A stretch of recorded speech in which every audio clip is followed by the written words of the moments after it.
के बनाबो काकड़ा। खूब सिम्पल और दारुण खेते हैं। देखो कत बड़ बड़ काकड़ा निয়েছি, एक एकटाই प्राय 500 ग्राम मतो ओजन होबे। तारगुलो देखेছো, विशाल साइजेर काकड़ा पेয়েছি। দুটো কাকড়ার ওজনেই 1 কিলো হয়ে গেছিল। এখানে কেটে রেখেছি আলু, এখানে টমেটো, আদা, কাঁচা লঙ্কা আর এটা হচ্ছে গিয়ে পেঁয়াজ, রসুন। এগুলো লাগবে আমার রান্নাতে।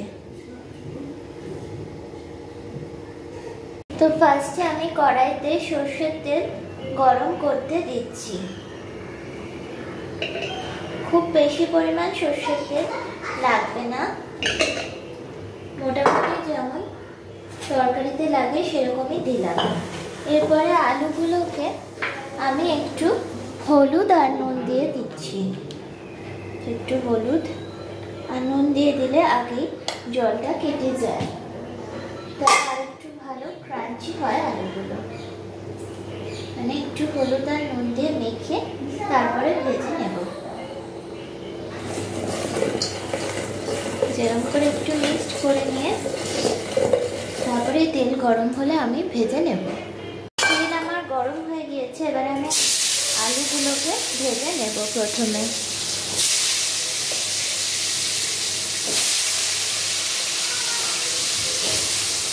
এভাবে একটু হালকা 2-3 মিনিট লাল লাল করে ভেজে নিলে আলুর টেস্টটা খুব ভালো আসে।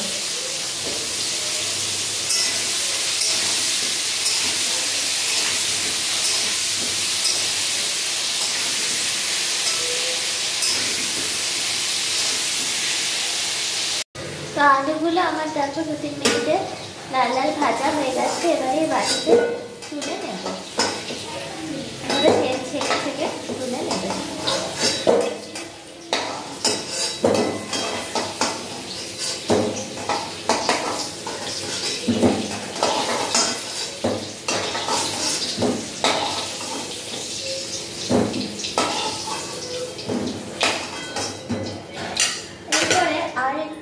লাগবে, আলুতে কিছুটা তেল টেনে নিয়েছে, একটু পরিমাণ বুঝে দেবে।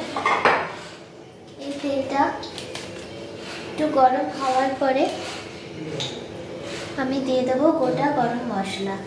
সেইখানে আমি একটু গোটা গরম মশলা দিয়ে দিলাম, এতে খুব ফ্লেভারটা সুন্দর আসে।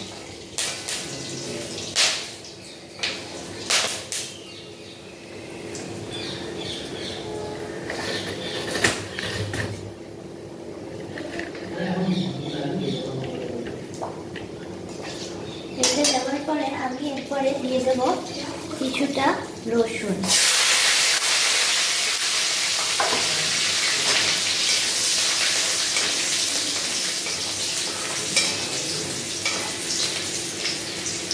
রসুন দেওয়ার পরে আমি এরপরে দেবো আদা থেতো আর একটু রসুন থেতো।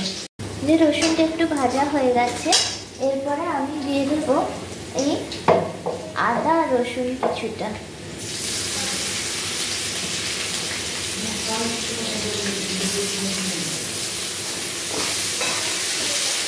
এটা দিয়েও একটু ভাজা ভাজা করে নেব।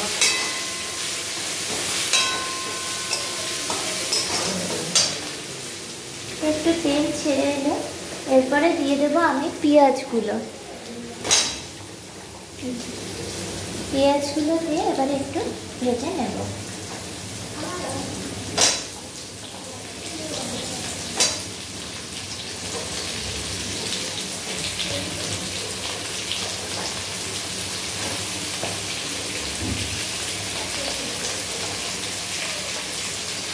পেঁয়াজগুলোকে বেশ কিছুক্ষণ নাড়িয়ে চাড়িয়ে এভাবে ভেজে নিতে হবে।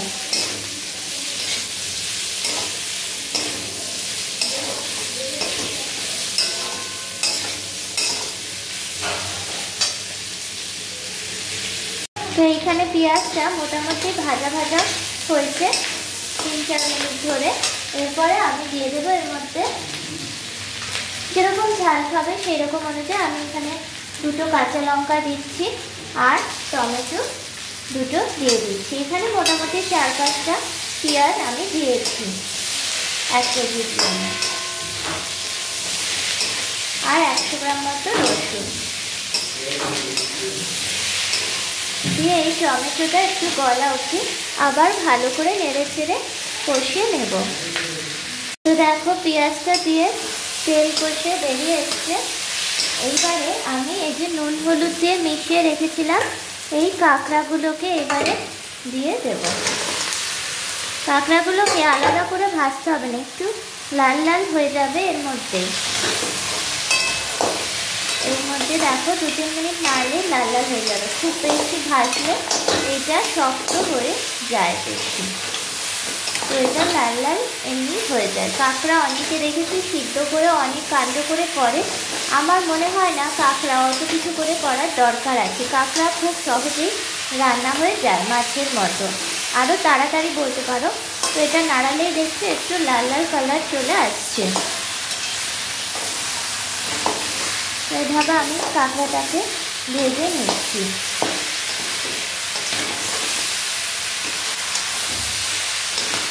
দেখো আমি এই মাথা দুটো এর মধ্যে দিয়ে দেবো। আমার হাজব্যান্ড এই দুটো খায়, তো এইগুলো আমি এর মধ্যে দিয়ে দেবো।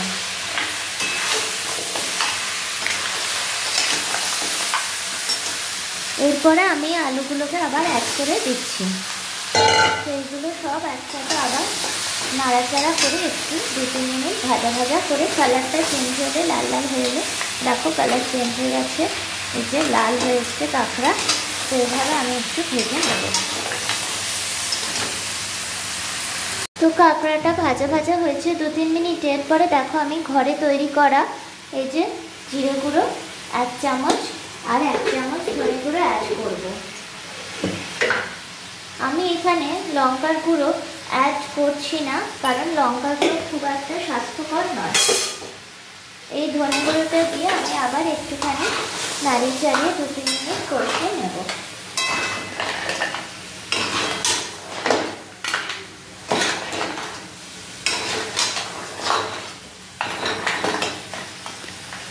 তো দেখো কি সুন্দর কালার চলে এসছে কাঁকড়াটা। এইবারে আর কিছুই না, মোটামুটি আমাদের নাড়ানো কমপ্লিট। এবারে পরিমাণ মতো জল দেবে। এটা পরিমাণ মতো জল দিয়েছি, আমি একটু বেশি দিয়েছি। তারপরে এটাকে একটু নুন আর একটু হলুদ অ্যাড করে ঢাকা দিয়ে দেবে। নিজের মতো সিদ্ধ হয়ে যাবে। মানে পরিমাণ মতো নুন দিলাম আর দিয়ে দেবো একটু হলুদ। এই কাঁকড়ার ঝোলটা না দারুণ টেস্টি হয়, খুব সহজে তোমরা বানিয়ে নিতে পারো। রেস্টুরেন্টে যাবার আমার মনে হয় কোনো প্রয়োজন নেই। এটা আমি 600 টাকাতে এত বিশাল কাঁকড়া পেয়েছি। তো এইগুলো রেস্টুরেন্টে এক একটা কাঁকড়ারই 800 নিয়ে নেবে। তো এরকম করে তোমরা ঘরে নিজেরাই বানিয়ে নিতে পারো খুব সহজেই। আর এটা খুব হেলদিও হয়, হাইজিনিক করে তৈরি। তো এইভাবে ঢাকা দিয়ে এখন আধা ঘন্টা আলু ঠালু সিদ্ধ হওয়ার জন্য, কাঁকড়াটা একটু সিদ্ধ হওয়ার জন্য বসিয়ে দিলাম। দেখো 20 মিনিট মতো হয়ে গেছে। এইবারে আমি খুলে দেখবো এরকম হলো। দেখো কাঁকড়া একদম রেডি হয়ে গেছে। দেখো কি বিশাল আর সুন্দর লাল একদম রেড কালার চলে এসছে। এখন যদি তোমরা লাল লঙ্কার গুঁড়ো দাও তো আরও সুন্দর রেড কালারটা আসে। দেখো আলু ভেঙে দেখাচ্ছি, ভেঙে যাচ্ছে, মোটামুটি সিদ্ধ হয়ে গিয়েছে। এবারে আমি খুলে কিছুক্ষণ ফুটিয়ে নেব 3-4 মিনিট। আর এখন দিয়ে দিচ্ছি দেখো গোটা এই গরম মশলা গুঁড়ো। এটা দিলে লাস্টে টেস্টটা একটু এনহ্যান্স হয়। দিয়ে এবার একটু নাড়িয়ে নিয়ে 5 মিনিট রেখে আমাদের একদম সুন্দর একটা কাঁকড়ার ঝোল হয়ে যাবে। ঝাল বলবো না, কারণ আমি তো আর ঝাল দিই না বেশি। তো দারুণ একটা কাঁকড়ার ঝোল তৈরি হয়ে যাবে।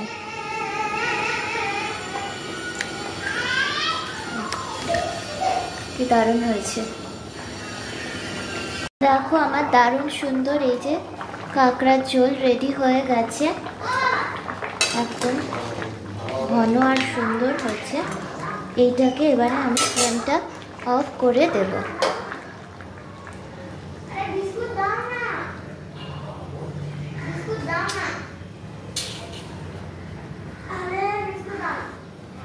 তো দেখো ফাইনালি আমার কাঁকড়ার ঝোল একদম রেডি হয়ে গেছে। যতটা সুন্দর এটা দেখতে হয়েছে, খেতেও কিন্তু অসাধারণ হয়। খুব সিম্পল রেসিপি দেখলে তো, এবার তোমরাও বানিয়ে নাও সবাই ঘরে।